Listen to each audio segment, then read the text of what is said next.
policy and the market forces have been moving, both increasing inequality. The pre-tax incomes of the wealthy have soared since the late 70s, while the tax rates have fallen more than rates for the middle class and the poor. Nearly every major aspect of the health care bill pushes in the other direction.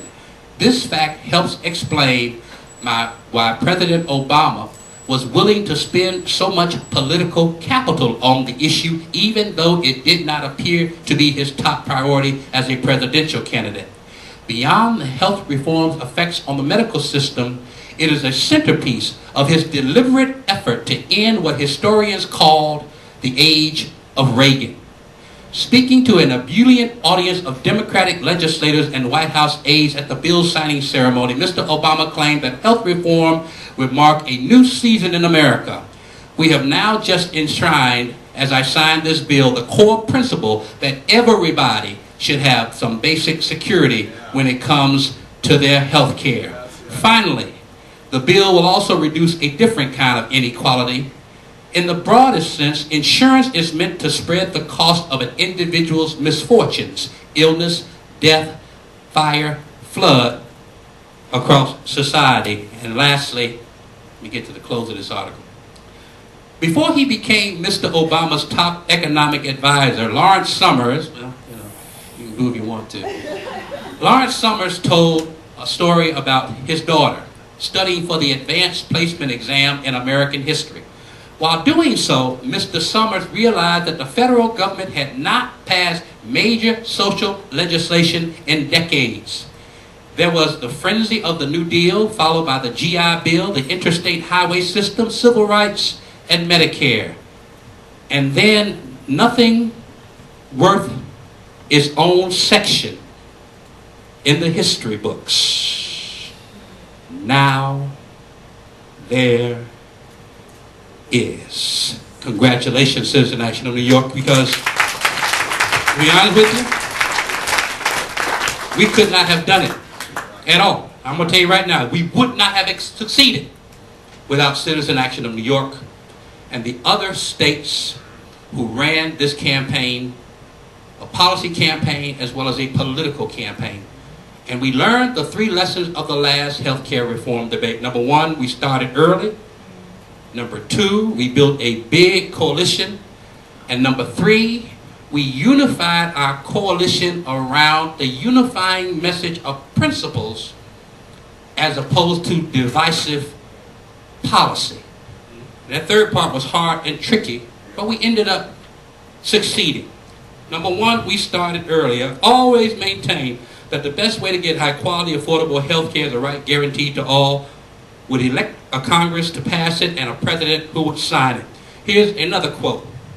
I am proud to join HCAN's efforts to tackle the tough challenges we face in reforming our nation's healthcare system.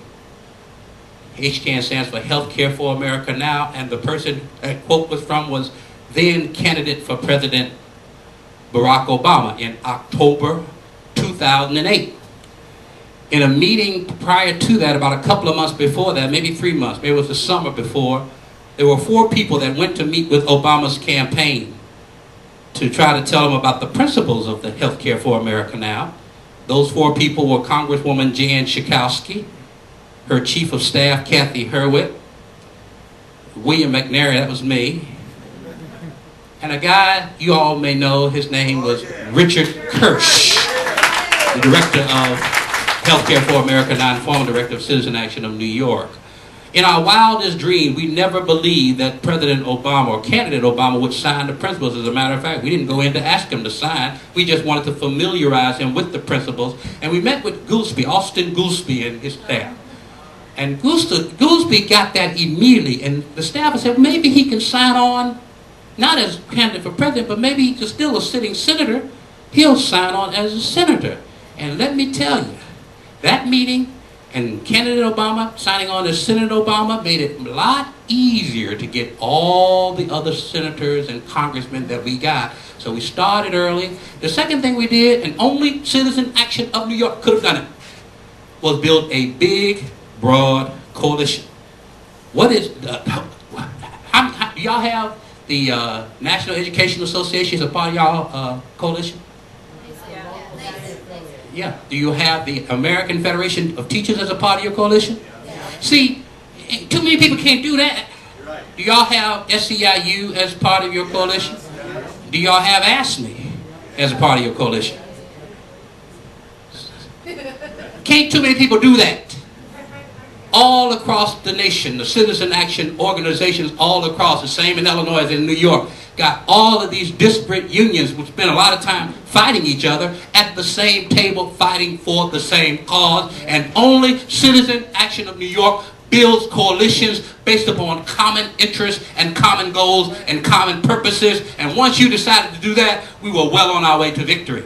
So we started early, we built a coalition, and we build around the principles instead of divisive policy. And that was a challenge. Karen, were you there at that meeting when we went to see Hillary Rodham Clinton? Yep. You were there. Okay, about 30 of us from the old Citizen Action organization before we became U.S. Action. We met with Hillary Rodham Clinton right as she unveiled the Health Security Act. About 30 of the smartest policy minds of healthcare in the country, and me. We met with Hillary Rodham Clinton, and I'm going to tell you, the Clinton bill, if you remember, was a 1,700, something like that, or maybe more than that, 4,000, whatever. It was a big bill. And the reason it was so big is because you talk about political compromises. She kept making so many political compromises, the bill grew and grew and grew. And at that time, Citizen Action, our organization, was for single-payer health care. And we went to extol the virtues of single-payer health care to the then First Lady, and at that time was the health care advisor. With Ira Magaziner, she comes in and faces these 30 people. She strolls into the White House room with a yellow legal pad, empty yellow legal pad, and nothing else. And Ira Magaziner sitting down by her side, and she didn't refer to him once. And she looked at all 30 of us, and we had 4 things that we wanted changed in the health care bill. She gave us the policy reason that the bill had it in there, and then she took the political reason that she had that provision in there, and then she changed 2 of them on the spot and gave it to us.